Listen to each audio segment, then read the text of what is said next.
Lil Kiwi by Kiara. It is 13 songs and 37 minutes long. Kiara, this is kind of like her first proper album because she reached a little bit of prominence and relevance Yeah. with the lead single that came off of this, Gold. Mm-hmm. Came out in 2017, 2018, to my knowledge. Again, we know Around a few me years with ago. Yeah. those years.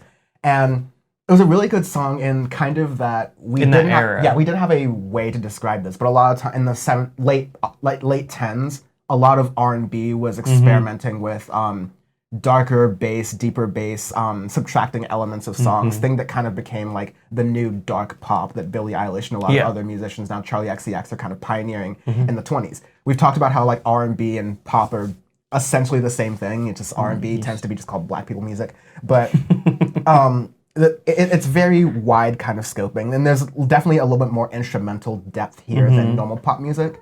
As for the, I changed my opinion of this album very kind of as I listened through it. Yes, actually, I had the same with me as well. Yeah, I want to know how you changed your opinion, because mine's very specific to Kiara, but Mine was the first maybe like 4 or 5 songs where I didn't get into it until the maybe the last 3 or 4 songs, and then I had another listen to the album, and then I understood it. yeah, Because the first, it just felt like, probably because we did what was the song with ice cream in it, with the K-pop band? I can't think of I know names. which one you're talking But anyways, about. when we reviewed them, and it was more like your general pop, and I was kind of like listening to general pop or whatever, and I'm like, it's whatever. With Selena Gomez, the Blackpink one. Yeah, Blackpink, there you go. And with Kiwi, because you have Don't Get Confused, I'm like, this sounds like just mall pop.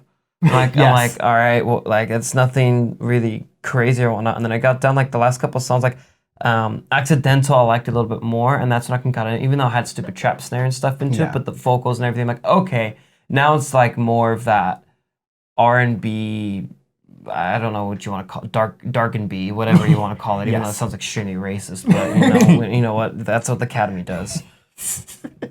Yeah, definitely the Academy. That's the one time you should listen to Tyler the Creators with R&B. Yeah, that was a legendary thing. But where you're kind of getting at is the latter half of the album is where you really kind of get the sauce. Yeah. I'd say it starts a little bit with Whippin' featuring Felix Snow, and I'm going in a random order, and I'm going to go back to the top, but I promise we'll get there for a reason. When I first heard this album, I wasn't kind of sure where Kiara was in her eras. I wasn't sure if she had moved on from Gold or was staying into that, because a lot of my first sort of, and yeah, Gold's a good sort of song to start this off with for sure.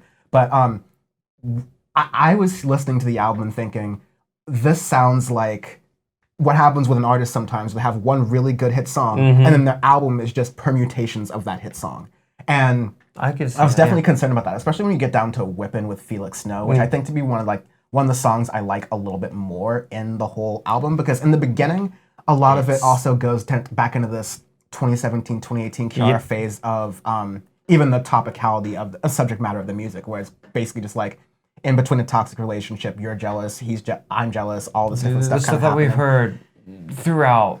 Yeah, and there's usually not only stuff we've heard a lot, but stuff that literally Kiara made a hit song about in Gold in 2018. So when you see that Gold is kind of the centerpiece of this album still, and everything else is flowing around that, I understood that, okay, yes, this is meant to be a continuation of that song and that album, and it's supposed to fit more thematically together. Near the end of the album, I will say though, the themes sort of pick up and adjust a little bit, which is a little bit of a relief. But it's still it's nothing insane to me. It's nothing special. It's okay. It's decent R&B / pop. It's nothing wild, but it will get into that mall pop, as I like to say, where I've heard this production before. I've heard it 1,000 times up and over and whatnot. So.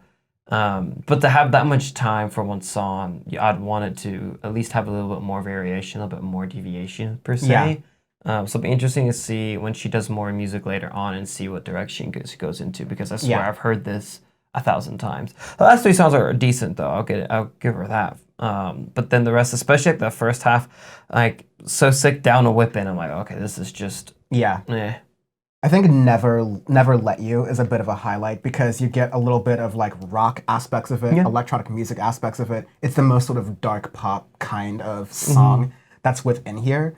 It almost reminds me of I guess, and beat-wise, Zoo's Testarossa music, where it's not quite electronic, but it's very like electronic influenced by like the heavy rock guitar. Yeah, in the middle. naturally. It gives me a lot of that vibe because again, this is also a 2017, 2018 era kind of thing. And you so can hear I'm it for thinking sure of because that. like some of these songs, I swear to God, you watch a Netflix show or something, some random Netflix show, and it comes into like when it's like a break in between scenes, like some of these songs pop in there for sure. Like you know it. Yeah, it just feels incredibly generic. It's like Yeah, it's there you like go. Generic. I couldn't think of the bloody word. it's the sound of That era.